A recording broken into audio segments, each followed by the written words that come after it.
when a desperate former Marine carrying his shivering little daughter knocked on a rusted warehouse door in the middle of a storm.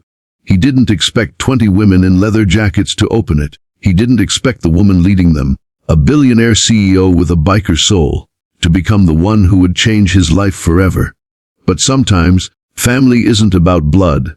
It's about who opens the door when you've got nowhere left to go. The night was freezing, the kind of cold that gnawed through bones and pride alike. Daniel Reeves, once a proud Marine, now stood soaked to the skin, his jacket barely keeping his 5-year-old daughter warm. He had lost everything, his savings, his house, his dignity, all swallowed by debts and a company betrayal after his discharge. His little girl, Lily, clung to his neck. "Daddy, I'm cold," she whispered weakly. "I know, sweetheart. Just a little longer." His voice cracked. He had walked miles through the industrial outskirts of the city, searching for shelter. Everything was closed. Every door remained locked, until he saw dim light spilling from a massive warehouse with the sound of engines rumbling inside. He hesitated. The sign on the gate read, "Iron Roses MC, Motorcycle Club." Not exactly the kind of place you knock on with a child in your arms. But when you've got nothing left, fear doesn't matter. He lifted his hand and knocked. The sound of footsteps echoed. Then the door creaked open and 20 leather-clad women turned toward him. Tattoos, chains, fierce gazes, a wall of strength and defiance. At the front stood a tall woman with short dark hair under a biker helmet, her eyes sharp yet calm. She looked like the kind of person who had seen both boardrooms and battlefields. "Who the hell are you?" she asked.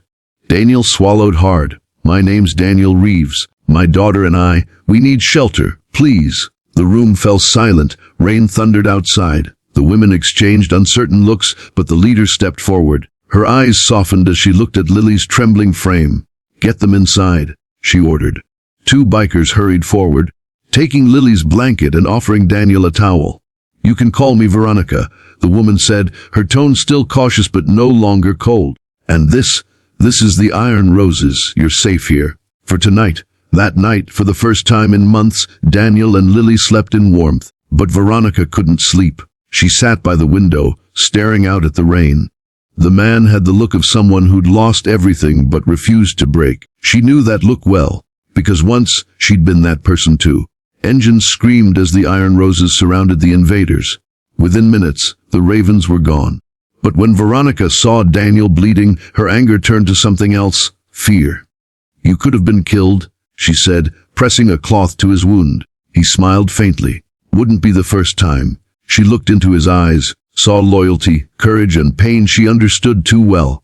That night, she realized Daniel wasn't just someone she'd helped. He was someone her heart had been waiting for.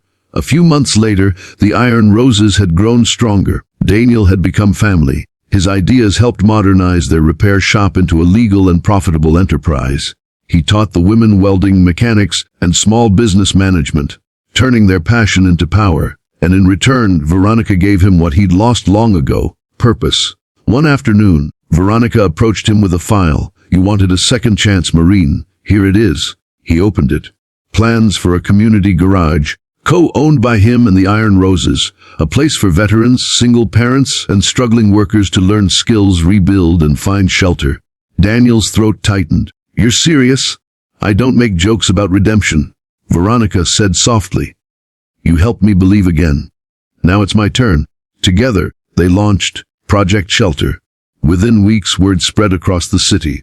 Homeless vets, single moms, and displaced workers came seeking hope, and found it. The Iron Roses trained them, Daniel guided them, and the once feared biker group became known as the Guardians of the Forgotten. Lily ran through the garage daily, her laughter echoing among engines and hope. But not everyone celebrated their success. The Black Ravens returned, this time with a vendetta. They torched one of the training centers, leaving behind a message, "Stay out of our business." Veronica stared at the flames, her jaw set. "They think fire scares us. Let's show them what real fire looks like." Daniel stood beside her. "We'll rebuild, stronger." And they did. Together, the Iron Roses and their trainees worked day and night. Word spread across social media. People from all over donated, volunteered, and shared their story. The mayor called it the Iron Revolution.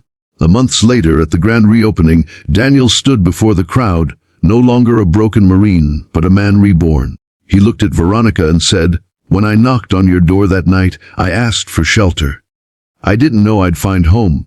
The engines roared, the iron roses rode into the sunset, carrying not just strength but a legacy of kindness that burned brighter than any flame. Sometimes, the strongest people are the ones who've already been broken. The ones who still open their doors when the world turns its back. Veronica and her iron roses proved that hope can wear leather, ride steel, and still have a heart of gold. Because in the end, shelter isn't just a roof. It's people who refuse to let you fall.